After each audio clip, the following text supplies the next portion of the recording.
오늘 본문의 말씀은 무명의 시인이 나라와 민족을 위해서 기도하는 마음으로 지은 시입니다.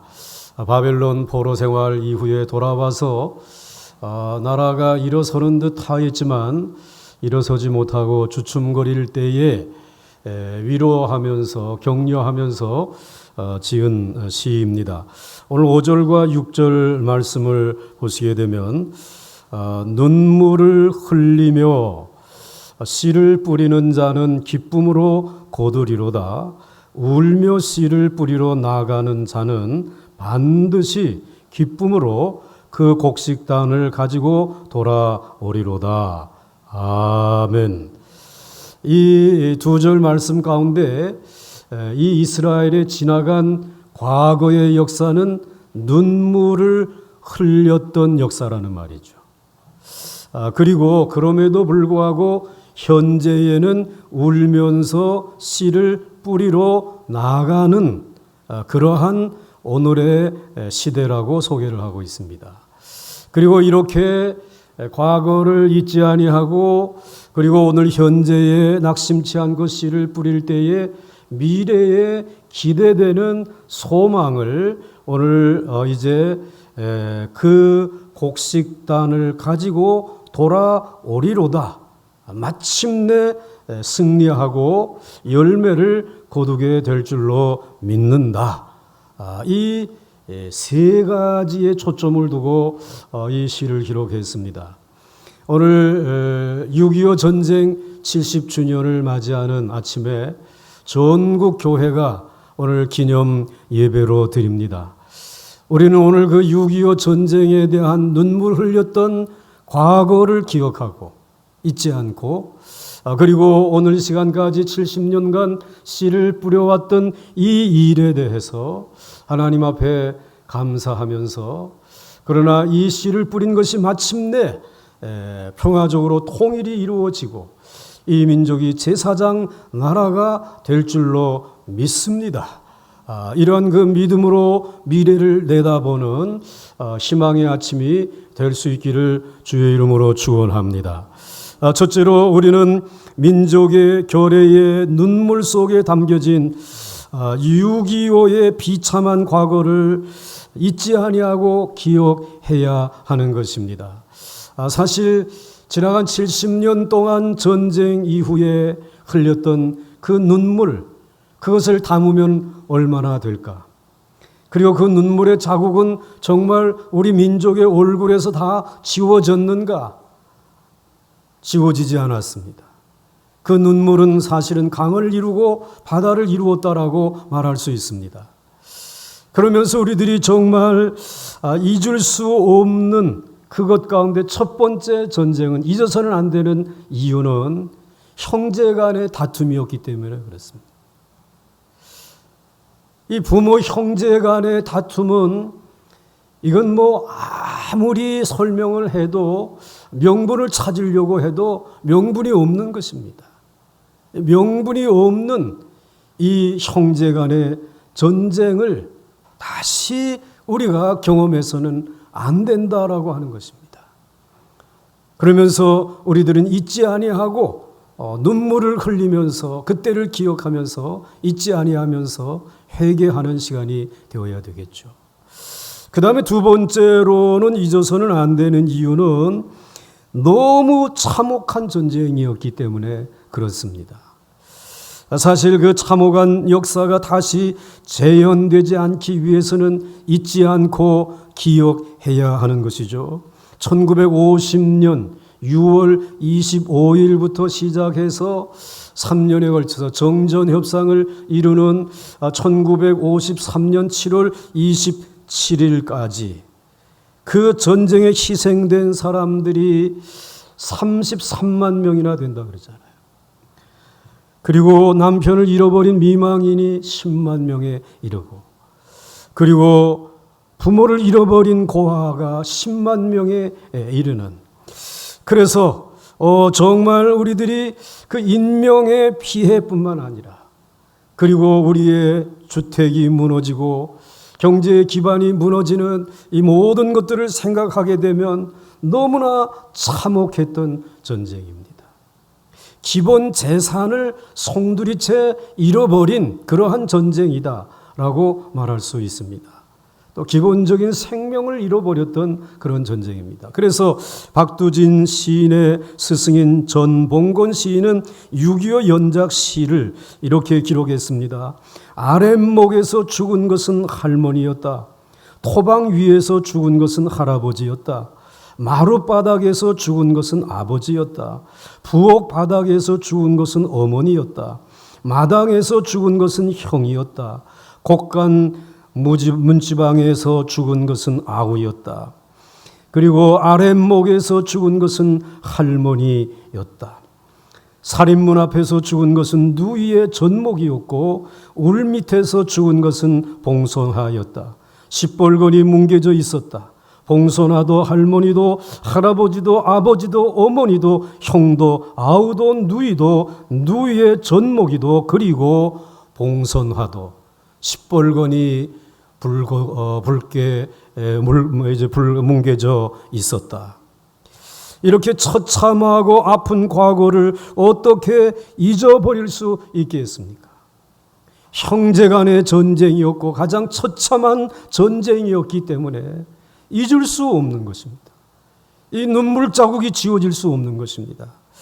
세 번째로 정말 잊지 말고 기억해야 할 것은 6.25는 단순한 전쟁이 아니라 하나님이 개입한 사건이기 때문에 잊어서는 안 됩니다. 하나님이 개입한 사건이 이 6.25 전쟁이었다라고 하는 말입니다. 구약 성경에서 가르치는 교훈입니다.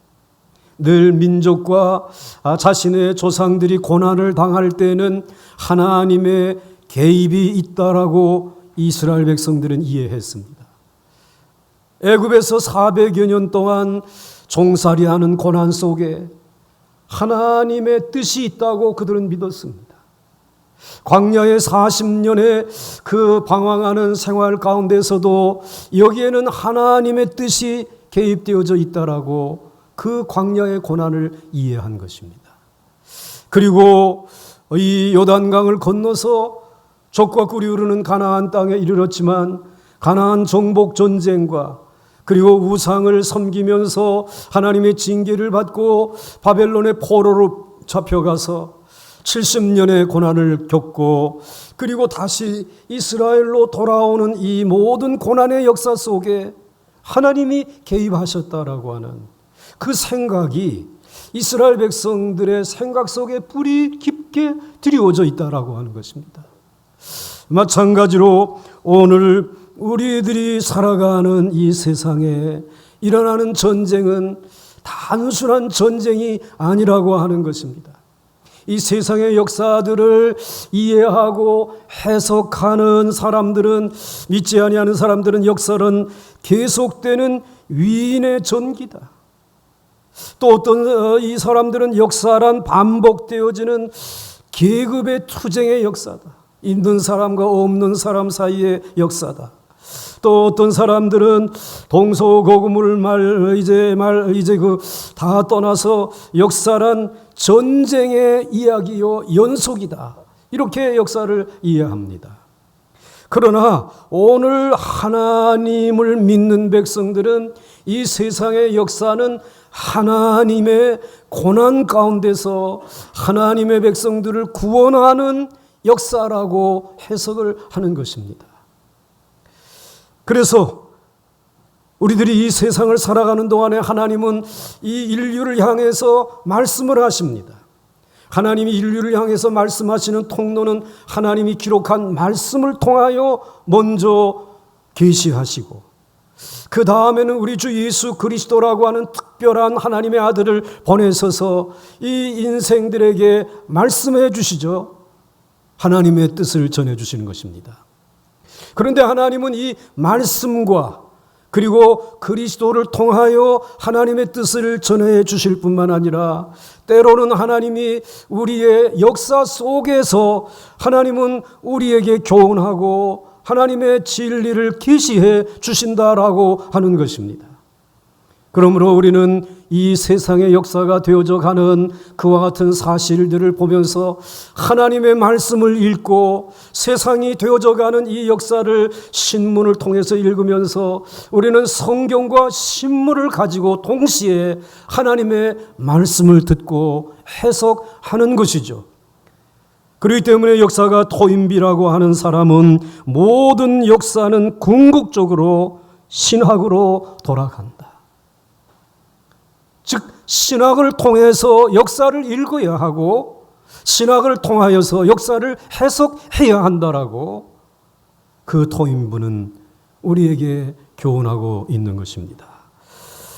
오늘 우리들이 이 6.25 전쟁을 통해서 잊지 말아야 될 것은 부끄러운 동족 간의 전쟁이고 그리고 처참한 그러한 전쟁이었고 그리고 이 역사 속에 하나님이 개입한 전쟁이기 때문에 잊어서는 안 된다는 것입니다. 그 다음에 두 번째로는 그러면 6.25 동란이라고 하는 처참한 역사를 통해서 하나님은 무엇을 우리에게 계시하시는가 또 하셨는가 한 세 가지로 생각할 수 있습니다. 첫째는 칼을 쓰는 자는 칼로 망한다. 이것을 교훈하신 것입니다. 사실은 북한의 공산 괴뢰 집단은 지금도 6.25는 남한에서 북쪽으로 북침해서 일어난 전쟁이라고 생떼를 쓰고 있습니다. 그러나 그들은 1948년 9월 9일부터 전쟁을 준비를 했습니다. 한번 여러분들이 보시게 되면 역사를 더듬어 보시면 이렇게 말할 수 있습니다. 남침을 준비한 역사가 기록되어져 있어요. 1948년 9월 9일에 조선민주주의 인민공화국이 출범이 됩니다. 북한에서. 그리고 48년 12월에 모스크바에서 남침을 위한 소련과 비밀 협정이 체결되어집니다. 그리고 49년 3월 17일에는 중공과 상호 조약이 체결이 되고요. 1949년 12월 17일에는 남침의 야욕을 숨기기 위해서 북한에 주둔하던 소련군의 완전한 철수를 발표하고 그리고 남한에서는 미군이 철수해야 된다고 하는 것을 요구하고 이것을 대대적으로 선전을 했습니다. 남침을 위해서 차근차근히 준비하고 있는 것이죠.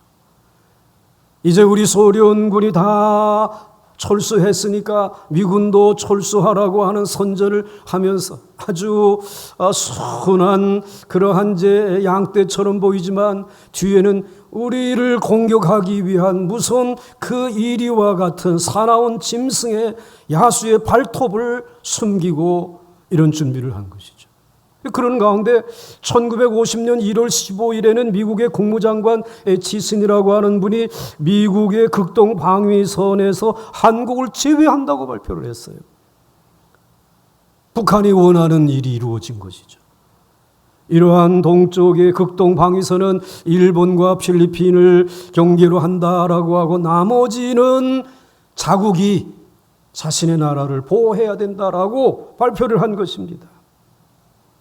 그리고 6월 25일, 50년 6월 25일 주일 새벽 4시에 기습으로 남침을 한 것입니다. 참으로 이와 같은 이 역사를 보게 되면 오늘 그들이 이러한 남침에 대한 야욕을 가지고 준비하고 철저히 준비하고 공격해 왔지만 결국은 그들은 실패하고 말았어요. 그 실패를 통해서 우리에게 교훈해 주시는 것은 하나님이 칼을 쓰는 자는 칼로 망한다라고 하는 것입니다. 6.25 전쟁을 통해서 우리에게 교훈해 주신 것입니다. 정전이 되고 난 이후에 북쪽의 통일 전략은 무엇입니까? 적화 통일이었습니다.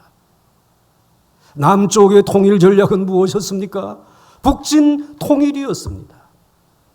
그런데 이 칼을 앞세우고 통일을 하려고 하는 이와 같은 정책에 대해서는 하나님이 오늘 이 시간까지 결재하고 있지 않습니다.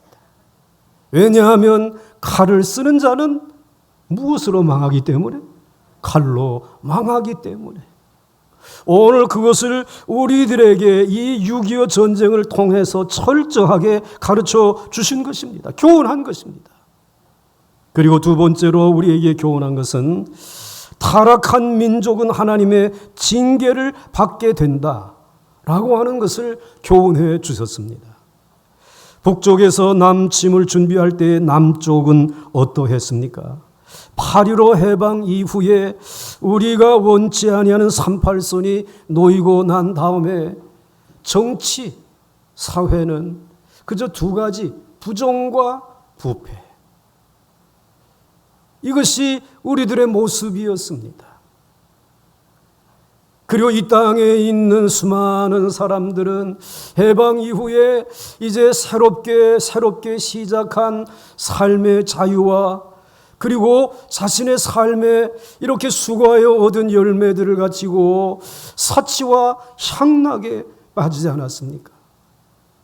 어디를 가든지 그 비밀 댄스홀들이 이제 있어서 그곳에서 술과 그리고 노래로 세월을 낭비하는 이들이 얼마나 많았는지 모릅니다.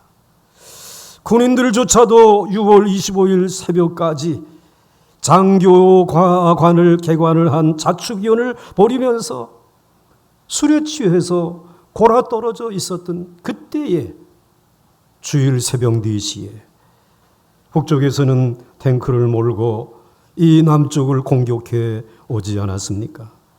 결국은 이 서울이 3일 만에 함락되고 말았습니다.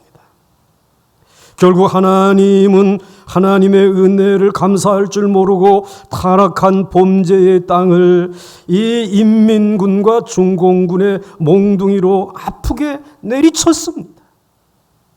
우리는 그 매를 맞았습니다. 그 매에 대한 상처가 우리에게 아직도 남아 있습니다. 비록 창과 칼은 갈지 않았다고 하더라도 육신의 정욕과 쾌락을 갈고 닦는 자들을 똑같이 그 범죄한 죄악 때문에 망하게 한 것입니다. 채찍질 하신 것입니다. 칼을 쓰는 자는 칼로 망하게 하시고 그리고 하나님을 떠나서 육신의 정욕과 쾌락을 갈고 닦는 자들도 하나님이 징계의 채찍을 들어서 치셨다라고 하는 사실을 우리는 경험한 것입니다. 이제 세 번째로 하나님이 우리에게 교훈하신 것은 이 피비린내 나는 전쟁을 통해서 하나님이 세 번째로 우리에게 계시한 것은 참으로 회개하고 하나님께 돌아와 기도하는 민족은 하나님이 마침내 구원하신다는, 구원하시고 도우시고 은혜 베푸신다라고 하는 사실을 우리에게 교훈해 주신 전쟁입니다. 6.25 전쟁 당시를 살펴보면 인민군의 남침으로 38선은 하루아침에 무너졌고 높은 산이 없고 넓은 광야로 되어진 이 서쪽 땅은 일주일 만에 점령을 당하지 않았습니까? 그리고 동쪽 땅도 낙동강을 사이에 두고 거의 먹힐 뻔한 상황이었습니다. 이때의 한국 교회는 회개하기 시작했습니다. 한국 교회는 이때에 하나님 앞에 새벽 기도회를 드리기 시작한 것입니다. 북한이 새벽에 공격해 내려온 4시를 우리는 이제 하나님 앞에 나가서 새벽 기도회를 하자. 지금은 새벽 기도회가 5시, 6시에 이렇게 모이지만은 한국 교회가 새벽 기도회를 6.25 동란을 통해서 이 북한의 공격을 막기 위해서 기도하기 시작한 것은 새벽 4시부터였습니다. 그것이 오늘날까지 새벽 기도회의 역사가 되어진 것이죠. 하나님은 한국 교회가 회개하고 간절한 마음으로 기도하는 이 기도를 귀 기울여 들으시고 즉시 응답해 주셨습니다. 성공할 확률이 5,000분의 1밖에 되지 아니한다라고 하는 인천 상륙 작전이 성공하게 되잖아요.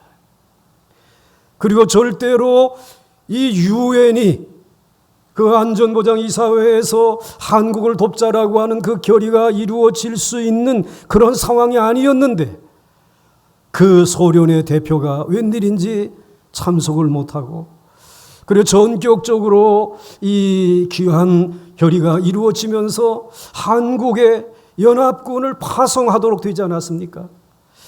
그 16개 나라의 연합군이 이 나라에 와서 그 젊은이들이 얼마나 많은 피를 흘렸습니까? 그 연합군이 사망한 사망의 숫자도 약 4만여 명에 해당합니다. 그 중에 3만 한 5, 6천 명이 미군이었고요. 그 다음에 영국군이 한 1,000명 정도, 그리고 우리가 나미가라고 말하는 터키군이 한 900여 명, 그리고 캐나다 군인, 그 외의 군인들이 아무런 관계가 없는 우리나라에 와서 생명을 내어놓은 거예요. 우리의 자녀들이 저 이제 이 외국에 나가서 외국을 위하여 좀 이제 군복무 생활을 하겠다라고 하게 되면 우리 어떻게 합니까? 허락합니까? 안 됩니다. 천하 많은 돈을 준다고 하더라도 그건 안 된다 임마. 그리고 거절하는 게 우리들 아닙니까? 그런데 세계에 그 귀한 젊은이들이 이 나라를 지키기 위해서 와서 생명을 내어놓고 지켰습니다. 이거는 우리들이 하나님 앞에 회개하고 기도할 때 하나님께서 그 기도 들으시고 신속하게 역사하시고 응답하신 결과인 줄 믿으셔야 합니다. 오늘 하나님께서는 그것을 우리에게 교훈해 주신 것이죠. 아무리 어렵고 절망적이라고 하여도 참으로 하나님만을 섬기며 우상에 절하지 아니하고 죄악에 물들지 아니하는 의로운 그리스도인들이 남아있다면, 그런 남은 자들이 있다면 하나님은 그 남아있는 자를 위해서 구원의 은총을 베푸시는 줄 믿습니다. 사랑하는 성도 여러분, 이렇게 6.25는 단순히 돌발적인 사건의 전쟁이 아닙니다. 무엇인가 소중한 것을 깨우치기 위한 하나님의 직접적인 역사 개입의 사건이었습니다. 칼을 쓰는 자는 칼로 망한다. 스스로 성결케 하지 아니하고 범죄한 나라도 망한다. 그리고 회개하고 눈물로 부르짖는 민족은 내가 구원한다 라고 하는 교훈을 우리에게 주신 전쟁이기 때문에 절대로 잊어서는 안 된다라고 하는 것입니다.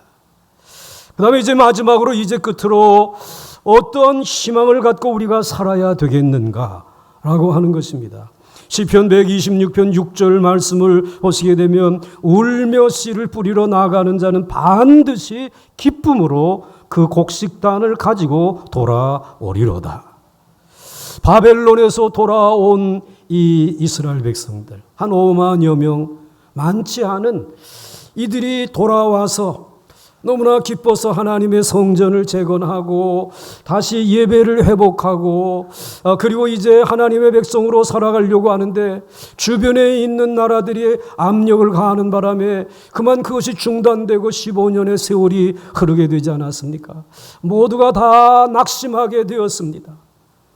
그리고 이제 정말 하나님이 자신들의 역사 가운데 개입하셨다고 하는 사실도 잊어버리고 두려워 떨고 있을 때에 무명의 시인이 그럼에도 불구하고 지나간 과거의 역사를 잊지 말고 우리가 울면서 이 나라를 떠났던 때를 잊지 말고 그리고 감격스럽게 하나님의 은혜로 돌아왔던 그것을 잊어버리지 아니하고 우리들이 울면서 씨를 뿌리러 나가게 되면 반드시 기쁨으로 그 곡식단을 가지고 돌아올 줄 믿습니다.